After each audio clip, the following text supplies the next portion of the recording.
जय हिंद साथियों, स्वागत है आप सभी का आपके अपने YouTube channel DS Rajput education में। तो साथियों, जैसा कि आपने थंबनेल में देखा होगा कि दोस्तों आपके लिए सुपर टेट के लिए स्पेशली तौर से आपको वीडियो प्रोवाइड कराई जा रही है। तो दोस्तों आपके लिए इतिहास से संबंधित जितने भी क्वेश्चन आपके लिए महत्वपूर्ण हो सकते हैं, सारे के सारे क्वेश्चन हम आपको प्रोवाइड कराने की कोशिश करेंगे। तो दोस्तों इससे पहले हमने आपको एक पार्ट प्रोवाइड करा दिया गया है। ये हमारा जो पार्ट है ये दोस्तों आपका सेकंड पार्ट है। इससे पहले पहला पार्ट अगर आपने नहीं देखा है और अगर आप लोग देखना चाहते हैं तो इसी वीडियो के डिस्क्रिप्शन बॉक्स में उसकी लिंक दे दी जाएगी, वहाँ से आप लोग उस वीडियो को देख सकते हैं। तो चलते हैं दोस्तों, वीडियो को स्टार्ट करते हैं। तो दोस्तों आपको बता दें, अगर आप लोग किसी भी कॉम्पिटिटिव एग्जाम्स की तैयारी कर रहे हैं तो ये वीडियो आपके लिए नॉलेजेबल होने वाली है। तो दोस्तों शुरू से अंत तक आप लोग ज़रूर बने रहें ताकि आपके लिए जितने भी क्वेश्चन आंसर महत्वपूर्ण हैं वो आप लोग कवर कर सकें। तो देखते हैं पहला क्वेश्चन, भारत में प्रथम मुस्लिम आक्रमणकारी था। तो भारत में दोस्तों जो प्रथम मुस्लिम आक्रमणकारी था वो कौन था? तो दोस्तों इसका जो सही आंसर होगा, राइट आंसर होगा, अगर आपको आता है तो कमेंट करिएगा, नहीं आता है तो आप लोग देखते हुए चलिएगा। तो भारत में प्रथम जो मुस्लिम आक्रमणकारी था वो महमूद बिन कासिम था। ठीक है, तो तीसरा विकल्प क्या होगा? सही आंसर हो जाएगा। नेक्स्ट क्वेश्चन देखेंगे, प्रथम भारतीय साम्राज्य स्थापित किया गया था। तो प्रथम भारतीय जो साम्राज्य स्थापित किया गया था वो किसके द्वारा किया गया था? कनिष्क के द्वारा, हर्ष के द्वारा, समुद्रगुप्त के द्वारा या चंद्रगुप्त मौर्य के द्वारा? तो साथियों इसका जो राइट आंसर होगा वो हो जाएगा आपका हर्ष के द्वारा जो है प्रथम भारतीय साम्राज्य स्थापित किया गया था। ठीक है, तो बी विकल्प आपका सही आंसर हो जाएगा। नेक्स्ट क्वेश्चन देखेंगे, किसकी समाधि के कारण नांदेड़ गुरु द्वारा जो सिखों को की पवित्र ग्रंथ को माना जाता है वो कौन सा है? किसकी समाधि के कारण नांदेड़ गुरु द्वारा सिखों द्वारा जो पवित्र माना जाता है वो किसको माना जाता है? तो दोस्तों इसका राइट आंसर क्या होगा? गुरु अमरदास की, गुरु अंगद की, गुरु अर्जुन देव की या गुरु गोविंद सिंह की? तो दोस्तों इस क्वेश्चन का सभी को आंसर पता होगा, गुरु गोविंद सिंह की आपका राइट आंसर हो जाएगा। ठीक है, चौथा विकल्प सही आंसर होगा। नेक्स्ट क्वेश्चन देखेंगे, विख्यात सोमनाथ मंदिर को किसने नष्ट किया था? तो जो भारत का विख्यात सोमनाथ मंदिर है इसको किसने आपका जो नष्ट किया था वो कौन थे? मोहम्मद बिन कासिम, सुल्तान महमूद, कुतुबुद्दीन ऐबक या मोहम्मद गौरी? तो साथियों इसका जो राइट आंसर होगा कि विश्वविख्यात जो सोमनाथ मंदिर है इसको जो नष्ट किया हुआ था वो कुतुबुद्दीन ऐबक ने नष्ट किया था सोमनाथ मंदिर को। ठीक है, तो राइट आंसर क्या होगा? सी विकल्प आपका राइट आंसर हो जाएगा। नेक्स्ट क्वेश्चन देखते हैं, निम्नलिखित में से कौन सा सबसे पुराना स्मारक है? तो सबसे जो पुराना स्मारक है वो कौन सा है? कुतुब मीनार, ताजमहल, अजंता की गुफाएं या खजुराहो? तो साथियों इसका राइट आंसर क्या होगा वो भी आपको कमेंट करके बताना है कि कौन सा जो सबसे पुराना स्मारक है वो कौन सा है। तो दोस्तों इसका राइट आंसर आपको याद रखना है, अजंता की जो गुफाएं हैं ये आपका सबसे पुराना स्मारक के तौर पर जानी जाती हैं, अजंता की गुफाएं। ठीक है, तो ये क्वेश्चन अगर आपसे कभी भी एग्जाम में पूछ लिया जाए तो आप लोग इसका आंसर आसानी से दे सकते हैं। तो दोस्तों आपको बता दें, जो क्वेश्चन महत्वपूर्ण लगे स्टार बनाइएगा, नोट करिएगा और अपना एक नोट्स मेंटेन करते हुए ज़रूर चलिएगा। ठीक है, नेक्स्ट क्वेश्चन देखते हैं, सिंधु घाटी सभ्यता के लोग पूजा करते थे। तो जो सिंधु घाटी सभ्यता के लोग थे दोस्तों वो किस चीज़ की पूजा करते थे? इसका राइट आंसर अगर आपको आता है तो कमेंट करिएगा। ये क्वेश्चन पॉपुलर है, कई एग्जामों में पूछा भी जाता है। पशुपति की, ब्रह्मा जी की, विष्णु जी की या फिर इंद्र की? तो सिंधु घाटी सभ्यता के लोग जो पूजा करते थे साथियों वो करते थे पशुपति की। ठीक है, तो पहला ही विकल्प क्या होगा? राइट आंसर आपका हो जाएगा। नेक्स्ट क्वेश्चन देखेंगे, त्रिपिटक धार्मिक ग्रंथ है। तो त्रिपिटक जो धार्मिक ग्रंथ है दोस्तों वो कौन सा है? कौन के लिए है? जैनों के लिए है, हिंदुओं का है, मुसलमानों का है या फिर बौद्धों का है? तो दोस्तों इसका जो राइट आंसर होगा, त्रिपिटक धार्मिक जो ग्रंथ है वो बौद्धों के लिए त्रिपिटक धार्मिक ग्रंथ है आपका। ठीक है, तो राइट आंसर क्या होगा? बौद्धों के लिए डी विकल्प सही आंसर हो जाएगा।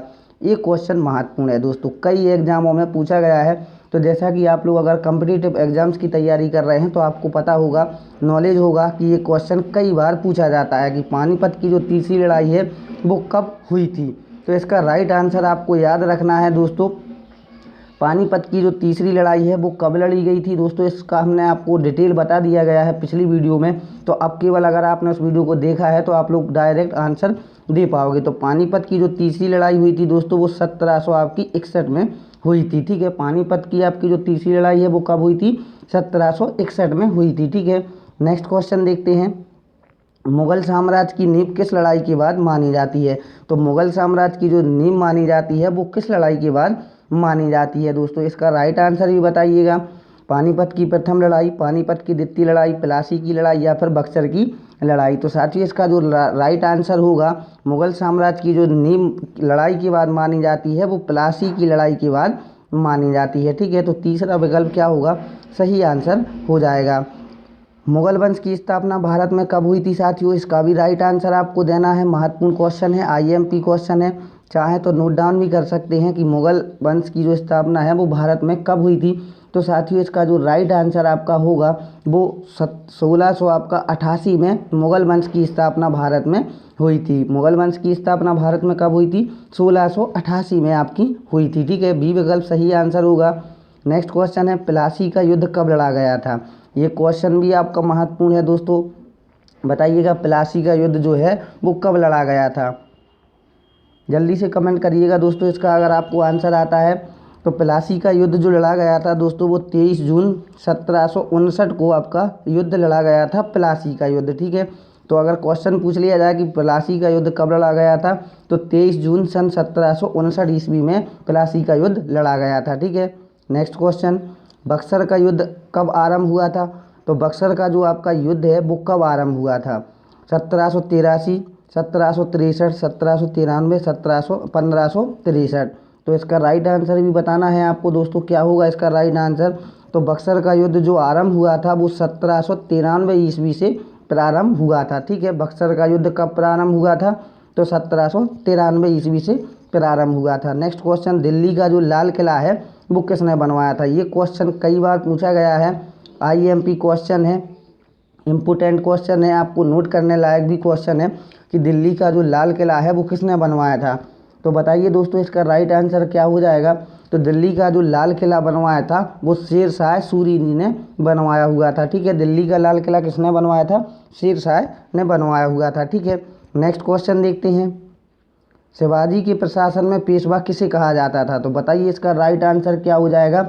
शिवाजी के जो शासनकाल में प्रशासन में पेशवा किसको कहा जाता था, रक्षा मंत्री को, धार्मिक मामलों का मंत्री को, मुख्यमंत्री को या फिर न्याय मंत्री को। तो साथियों इसका राइट आंसर क्या हो जाएगा, बताइए जल्दी से। पेशवा जो शिवाजी के शासनकाल में कहा जाता था वो रक्षा मंत्री को कहा जाता था। क्या कहा जाता था, पेशवा कहा जाता था। ठीक है, क्या कहा जाता, पेशवा कहा जाता था। नेक्स्ट क्वेश्चन, भारत की प्रथम पूर्णतः रंगीन फिल्म कौन सी थी। भारत में जो निर्मित पहली फिल्म थी वो कौन सी थी, वो दोस्तों आपकी राजा हरिश्चंद्र थी। अब क्वेश्चन पूछा जा रहा है कि प्रथम भारतीय जो रंगीन फिल्म थी वो कौन सी थी, आन थी, राजा हरिश्चंद्र थी, आलम आरा थी या झांसी की रानी थी। तो दोस्तों इसका राइट आंसर क्या हो जाएगा, इसका राइट आंसर हो जाएगा आन। ठीक है, कौन सी फिल्म थी भारत की पूर्णतः रंगीन फिल्म, तो आन थी। अगर दोस्तों आपसे केवल रंगीन फिल्म पूछा जाए तो कान्हा फिल्म थी आपकी, कृष्ण कन्हैया थी। ठीक है, तो ये क्वेश्चन पूछा जाता है पहली फिल्म कौन थी, राजा हरिश्चंद्र थी। पहली रंगीन फिल्म कौन थी, तो वो कृष्ण कन्हैया थी। अब पूछा जा रहा है कि पूर्णतः रंगीन फिल्म कौन सी थी, तो आपकी वो आन फिल्म थी जो पूर्णतः रंगीन फिल्म थी। ठीक है, नेक्स्ट क्वेश्चन, वियना सम्मेलन कब हुआ था। ये क्वेश्चन भी महत्वपूर्ण है दोस्तों, ये क्वेश्चन कई एग्जामों में पूछा जाता है। तो वियना जो सम्मेलन कब हुआ था, वो हुआ था साथियों 1820 ईस्वी में वियना सम्मेलन हुआ था। ठीक है, तो क्वेश्चन याद करने लायक है, महत्वपूर्ण है, लिखना अभी अगर आप लोग चाहें तो नोट भी इसको कर सकते हैं ताकि आपको कोई भी दिक्कत ना हो। किस देश को यूरोप का मरीज कहा जाता है। तो कौन सा देश है जिसको कि यूरोप का मरीज कहा जाता है, फ्रांस को, जर्मनी को, इटली को या तुर्की को। तो इसका राइट आंसर क्या हो जाएगा दोस्तों, इसका राइट आंसर हो जाएगा इटली। आपका जो देश है इसको यूरोप का मरीज कहा जाता है। ठीक है, तो साथियों अगर आपको ये क्वेश्चन आंसर सेट पेपर पसंद आए तो वीडियो को लाइक ज़रूर कर दें, और आप लोग इसी प्रकार से तैयारी करना चाहते हैं किसी भी कॉम्पिटिटिव एग्जाम्स की तो वीडियो को लाइक करें और चैनल को सब्सक्राइब करना बिल्कुल मत भूलिएगा। अपने दोस्तों में भी इसको शेयर करते हुए ज़रूर चलिएगा। क्वेश्चन है, जर्मनी का एकीकरण कब पूरा हुआ। तो जर्मनी का जो एकीकरण है दोस्तों वो कब पूरा हुआ था, तो वो हुआ था आपका 1890 ईस्वी में। ठीक है, तो जर्मनी का एकीकरण कब पूरा हुआ था, 1890 ईस्वी में पूरा हुआ था। Next question, act of union किस वर्ष पारित हुआ। तो एक्ट ऑफ यूनियन किस वर्ष पारित हुआ था, इसका भी राइट आंसर दीजिएगा दोस्तों। 1699 में आपका एक्ट ऑफ यूनियन वर्ष पारित किया गया था। ठीक है, तो राइट आंसर होगा आपका पहला ही विकल्प बोल्शेविक क्रांति कब हुई थी? ये क्वेश्चन महत्वपूर्ण है, हो सकता है आपने पहली बार इसको देखा हो। बोल्शेविक क्रांति कब हुई थी? तो क्वेश्चन अगर आपसे पूछा जाए तो बोल्शेविक क्रांति का आपको राइट आंसर देना है 1899 ईस्वी में हुई थी बोल्शेविक क्रांति। ठीक है, ये क्वेश्चन जो अलग टाइप के होते हैं दोस्तों, ये सबसे अधिक पूछे जाते हैं, उन्हीं को अपने लिए कवर करना है। जो क्वेश्चन पॉपुलर हैं वो तो पूछे ही जाते हैं, थोड़े से जो हटकर क्वेश्चन आते हैं वो क्वेश्चन अधिक पूछे जाते हैं। नेक्स्ट क्वेश्चन है, नई आर्थिक नीति यानी कि नैप का जन्मदाता था? कार्ल मार्क्स, स्टालिन, लेनिन या ट्राटस्की?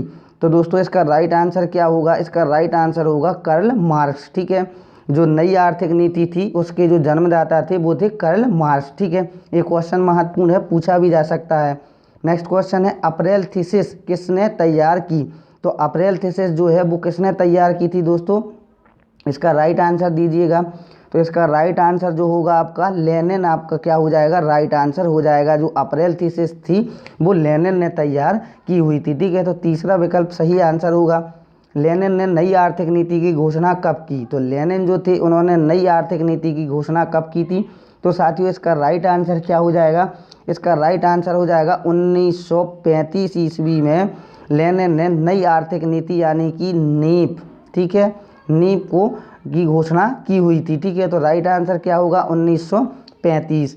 नेक्स्ट क्वेश्चन, लाल सेना का गठन किसने किया था? ये क्वेश्चन महत्वपूर्ण है। लाल सेना का गठन किसने किया था? कार्ल मार्क्स, ट्राटस्की, केरेंस्की या स्टालिन? तो लाल सेना का जो आपका गठन किया गया था साथियों वो किसके द्वारा किया गया था? ट्राटस्की के द्वारा लाल सेना का गठन किया गया था। ठीक है, क्वेश्चन महत्वपूर्ण है, नोट डाउन भी करते चलिएगा दोस्तों। भारत में अंग्रेजी शिक्षा की शुरुआत किसने की थी? तो महत्वपूर्ण क्वेश्चन है दोस्तों, ये इम्पोर्टेंट है, आईएमपी क्वेश्चन है, नोट डाउन भी इसको कर सकते हैं, स्क्रीनशॉट ले सकते हैं। भारत में अंग्रेजी शिक्षा की शुरुआत जो है वो किसने की थी? मैकाले ने, कर्जन ने, डलहौजी ने या कॉर्नवालिस ने? तो इसका राइट आंसर क्या हो जाएगा दोस्तों? इसका राइट आंसर हो जाएगा, भारत में जो अंग्रेजी शिक्षा की शुरुआत की थी वो की थी मैकाले ने। ठीक है, क्वेश्चन आता है लॉर्ड मैकाले। ठीक है, तो लॉर्ड भी आपको याद रखना है, लॉर्ड मैकाले। ठीक है, लॉर्ड मैकाले ने भारत में अंग्रेजी शिक्षा की शुरुआत की हुई थी। नेक्स्ट क्वेश्चन है, राजा राममोहन राय को सरोकार नहीं था?